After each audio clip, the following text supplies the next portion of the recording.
So what's up everybody, welcome back to another video. और आज की वीडियो कुछ स्पेशल होने वाली है क्योंकि ये मैंने पहला step towards my Canadian PR dream की तरफ लिया और उसमें क्या क्या मेरे को डिफ़िकल्टी फेस आई उसके बारे में हम सब कुछ डिस्कस करेंगे। बट उससे पहले ये समझ लो, ये वीडियो ट्रैजिक होने वाली है।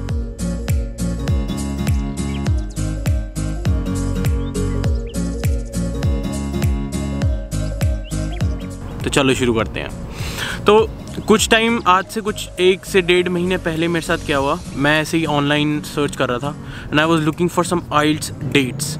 मैंने बोला चलो आइल्स डेट्स, नाइस, आइल्स देना पड़ेगा मेरे को पीआर के लिए, देन व्हाई नॉट नाउ। और उस टाइम जनवरी हो रही थी, जनवरी में लगा हुआ था हमारे यहाँ पे lockdown. So I had ample of time to prepare and think like how will I give my exam and how will I crack that. So मेरे बैंड टारगेट्स as usual हर बंदे की तरह 8777 थे। जितने ज़्यादा आइल्स में बैंड आ जाए उतना ज़्यादा फ़ायदा होता है, उतने ज़्यादा CRS में पॉइंट बढ़ जाते हैं and that's such a good thing for you. But वैसा कुछ हो नहीं पाया। मैंने आइल्स जर्नल ट्रेनिंग का एग्ज़ाम दिया, मैं गया, जाके उसको देकर आ गया। मेरा कंप्यूटर बेस्ड था, मैंने अराउंड 2 हफ्ते पहले उसको बुक किया कि चलो जी 2 हफ्ते पहले उसको बुक कर लेते हैं and then I started preparing. Around मैंने 1 हफ्ता तो ऐसे ही निकाल दिया कि चलो will prepare and will do something. फिर 1 हफ्ते मैंने रच के तैयारी करी। उस 1 हफ्ते में मैंने आइल्स को इतना घूट के पिया कि मेरे फाइनली इतने बैंड आ गए। बट अब दिक्कत यहाँ पे एक आती है कि मेरे को चाहिए थे 8777 और मेरे राइटिंग में 1 बैंड कम, 6 बैंड आ गया। मैं सोच विचार में कि अब मेरे को फिर देना पड़ेगा, मेरे को फिर प्रिपरेशन करनी पड़ेगी, मैं क्या कर सकता हूँ। और मेरे को डीप इनसाइट था कि यार मेरी कहीं ना कहीं या तो कोई मिस्टेक हुई है या फिर कोई गड़बड़ हुई है, क्योंकि मैं इतनी बुरी राइटिंग नहीं करता कि मेरे 6 आए। 6 is not a bad number, but still I was expecting more.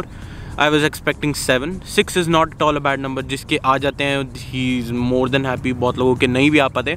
6 is not a bad number, but for me my expectations weren't met. So I was thinking कि यार कैसे करें, क्या करें, सब कुछ। I came to a conclusion that I want to give a re-evaluation for my exam, क्योंकि मेरे को विश्वास था कि यार कुछ तो गड़बड़ है।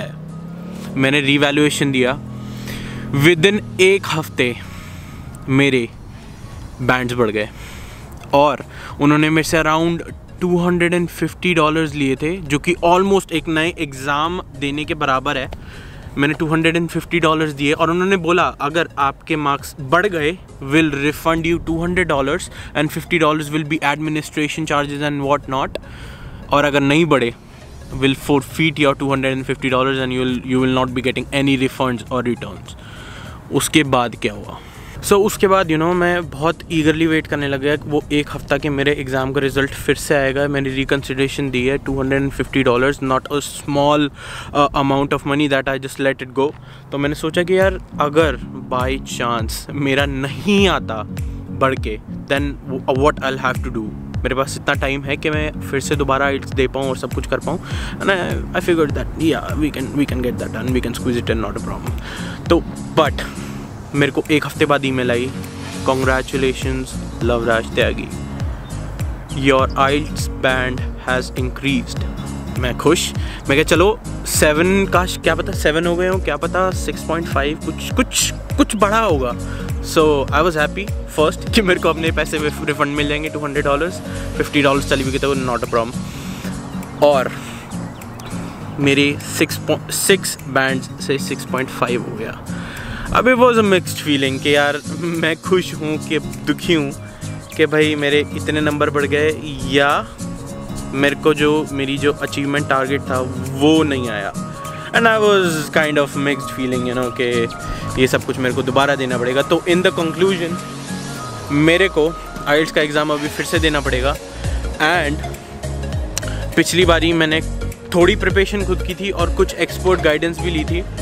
आई हैड अ टीचर जो कि मेरे को इंडिया से पढ़ाता था एंड थोड़ी बहुत देर पढ़ाता था. It was not a lot, like around 10-15 hours मैं पढ़ाऊँगा इन टोटल, एंड बस वही जो मैं पढ़ा.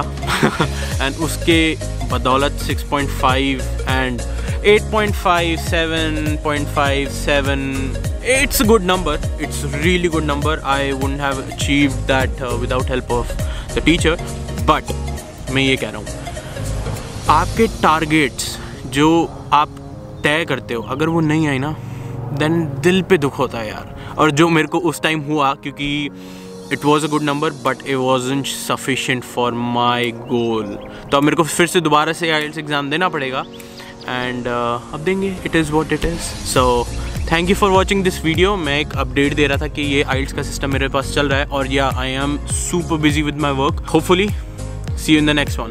Take care. Bye. Stay connected. Stay love. Bye bye.